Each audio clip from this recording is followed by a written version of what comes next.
Tiene la palabra Pedro Antonio Sánchez. Muchas gracias. En primer lugar, pues yo también quiero agradecer al colegio y a todas las personas que de una u otra manera han organizado y han permitido que hoy se abra este espacio de debate, de análisis, de reflexiones, que yo creo que es muy interesante y muy oportuno en estos momentos. Y creo que, aunque pueda parecer lo contrario, aquí estamos, la gran mayoría, pensamos lo mismo. Podemos pensar o discutir cómo se llega a eso que queremos, ¿no? Pero si estamos aquí es por una apuesta clara en profundizar lo que tú decías, revolucionar la democracia y radicalizarla. Creo que hablabas al final de tu intervención y yo estoy profundamente de acuerdo. Cuando escuchaba a algunos de vosotros, yo pensaba, bueno, voy a empezar la intervención pidiendo perdón por ser político. Me levanto y digo, sí, lo siento, soy político. ¿Puedo seguir? Pues le agradezco que pueda seguir. Porque esa es la conciencia que estamos generando en nuestro país. Y yo, permitidme todos, que creo que eso es un gran error de todos también, y también de los políticos, porque es una consecuencia de algo, ¿no? Efectivamente creo que la transparencia, la necesidad de participación, el gobierno abierto, la gobernanza que se habla en Europa, que es algo todavía más complejo, yo creo que más profundo en ese gobierno abierto y plural, en esa relación continua de participación, de comunicación continua con el ciudadano, esos términos que empiezan a acuñarse y que ya llegan aquí, creo que, entre otras muchas cosas, sirven para legitimar mucho más el sistema democrático y el Estado de Derecho que nosotros nos dimos en una Constitución que precisamente en el artículo 23, como sabéis, habla del derecho que tenemos los ciudadanos a la información. Creo que la crisis que hemos hablado, bueno, o hemos escuchado y hemos hablado absolutamente de muchísimas cuestiones muy interesantes. Creo que la crisis, que has hablado de una crisis económica, de una crisis financiera, permitidme también que yo hable de una crisis mucho más profunda, y es una crisis incluso de valores, de percepciones, de principios, de objetivos de una sociedad, de metas, y una crisis también de responsabilidades. Los políticos tendremos una buena parte de esta responsabilidad, los financieros otra, pero yo creo que toda la sociedad tiene una parte de la responsabilidad del momento, la situación y la circunstancia en donde nos estamos moviendo ahora. Creo que ya está bien de echarle siempre la culpa al más visible. El más visible tiene su responsabilidad y tiene que asumirla. Y al menos cada 4 años las elecciones te dan la oportunidad de hacerlo. Creo que eso hay que perfeccionarlo y no tiene que ser cada 4 años, por supuesto que sí. Tiene que ser con mucha mayor frecuencia. Pero al final los políticos, el sistema financiero, todos formamos parte de una misma sociedad y, queramos o no, somos el reflejo también de la gran mayoría de esa sociedad. Creo que la crisis está tan de moda, que todos sufrimos, que no hay familia en nuestro país que no esté padeciendo los zarpazos de esta crisis, que los que más se ven son los económicos, el desempleo, etcétera, etcétera, no tengo que contarlo ahí aquí, pero es una crisis mucho más profunda. Es una crisis que nos ha llevado a vivir en un espejismo. Es una crisis que nos ha llevado a venerar ciertos valores profundamente egoístas, de demasiada ambición totalmente material. Creo que de todo eso también conviene hablar, porque las decisiones que hemos tomado, los que gestionamos presupuestos públicos en años de abundancia, y los que intentamos escuchar a la gente, esas decisiones, en la gran mayoría de la sociedad las aplaudía.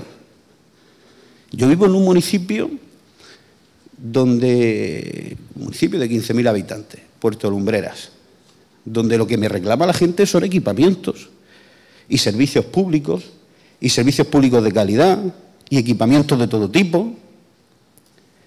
Y cuando intentas explicarle a la mayoría de la gente que quizá eso es insostenible e inviable con los presupuestos municipales, te dicen, pero en no sé qué pueblo sí tienen un auditorio. Pongámonos los pies en el suelo.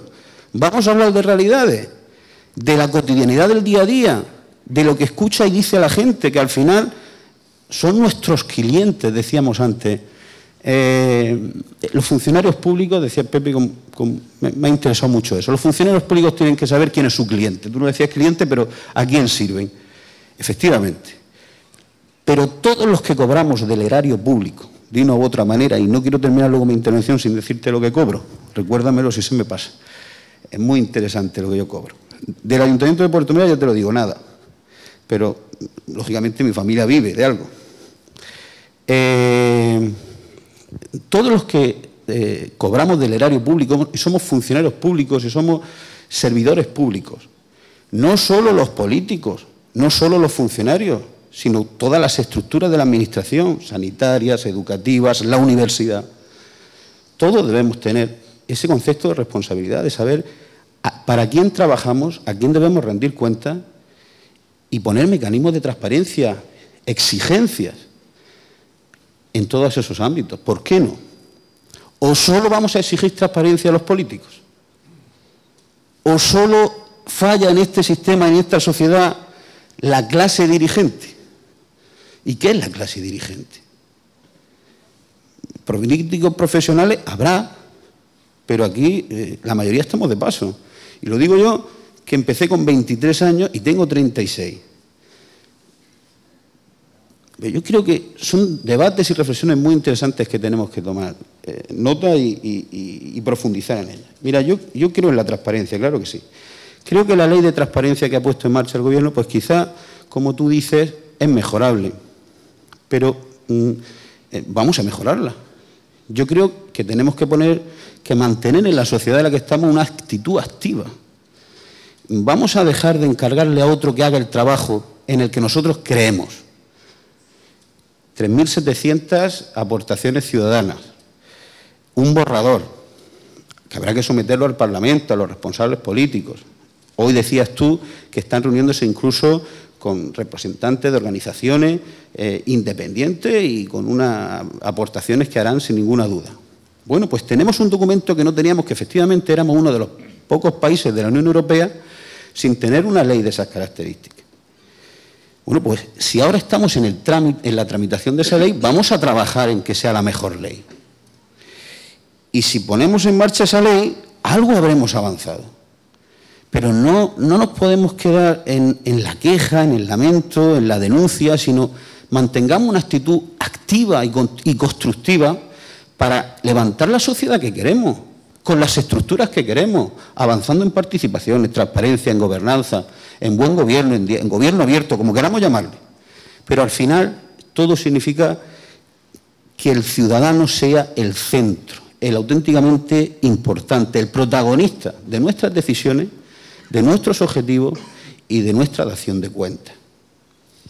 Yo creo sinceramente que a partir de este momento lo que va a propiciar es que muchas comunidades autónomas, Pepe, empecemos también a desarrollar esa ley. Estoy convencido, Estoy convencido que este gesto del Estado, del Gobierno de España, va a propiciar que muchas empecemos a desarrollar esa ley. Y seguro que seremos más ambiciosos y corregiremos posibles deficiencias y avanzaremos más y seremos seguros. Cada una, porque siempre ocurre, normalmente la última legislación siempre suele ser la más completa, ¿no?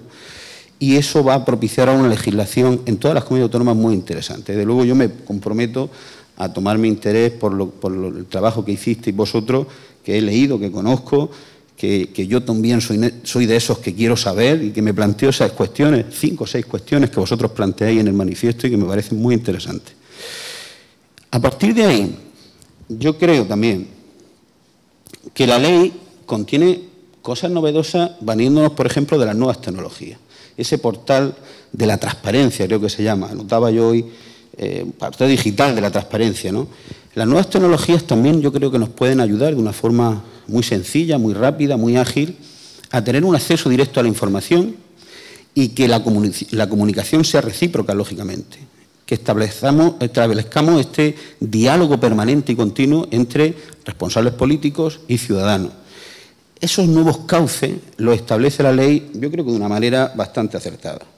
Habla de simplificación de la normativa, incluso de mecanismos de sanciones, que creo que es muy importante también, y un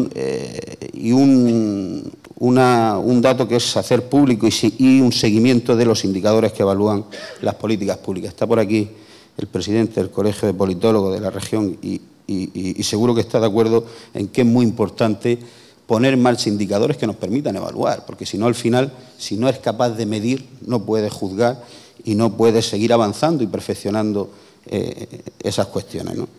Yo quería hablar también he hecho referencia a la gobernanza, al buen gobierno, a la calidad democrática, a la cooperación activa entre ciudadanos. Y yo digo que el gobierno, al final, es solo uno de los actores de esa gobernanza. No simplifiquemos excesivamente, permitidme que lo diga, en señalar exclusivamente al gobierno. El gobierno, la gestión de un Estado, el avance de ese Estado, la superación de objetivos, el camino que ese Estado se traza, lo traza en buena parte su sociedad, que elige ese gobierno.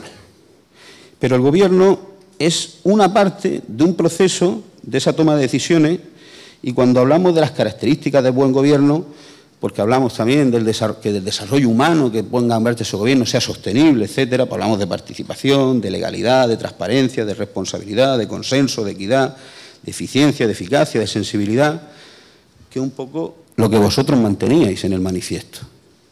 Pero debe comprometer a toda la sociedad, a esa sociedad activa, ese gobierno abierto. Un gobierno abierto que ya veíamos en las poligriegas, o sea que si nos fijamos un poco, al final el ciudadano tuvo en su historia fórmulas de participación y a veces hemos ido para atrás en lugar de ir avanzando. Creo que la participación, la gobernanza, la responsabilidad son conceptos que en estos momentos nos pueden ayudar a legitimar mucho más nuestro sistema. Efectivamente, creo que el sistema democrático en nuestro país es un sistema que se puede perfeccionar mucho. Creo que foros y trabajos y reflexiones como la que hoy nos permite hablar aquí ayudan a eso, pero también creo que nadie nos va a hacer el trabajo. Creo que nuestro sistema democrático, que es joven, que ha conseguido que esta sociedad avance de una manera determinante, que hoy somos y tenemos y disfrutamos de mucho más derechos y responsabilidades que debemos ejercer con contundencia, pero que es muy perfeccionable. Bueno, pues trabajemos en eso, trabajemos en eso. Ese alejamiento entre los políticos y la sociedad se puede corregir de una forma determinante avanzando en transparencia, ejerciendo una participación activa por parte de la sociedad responsable y poniendo en marcha ese gobierno abierto y esa gobernanza europea. Eso es posible. Incluso me atrevo a decir que es un reto que tenemos la sociedad, porque si no, como decías tú, se fracturarán instituciones, el sistema, y asistiremos atónitos a que se desmorona un edificio, que ya que estamos aquí, que costó mucho levantar y construir, y que ha sido el mejor, por lo menos bajo mi punto de vista, del que ha tenido nuestro país a lo largo de la historia. Conseguimos levantar el mejor edificio para convivir. Ese edificio tiene goteras, hay que cambiar el suelo. Muy bien, vamos a señalar esas deficiencias y vamos a emplearnos en ellas. Pero el edificio lo construimos nosotros. Nosotros tendremos que arreglarlo porque al final nosotros somos los que nos vamos a tener que vivir ahí, que convivir en él. Y ya está. Muchas gracias. Gracias a ti.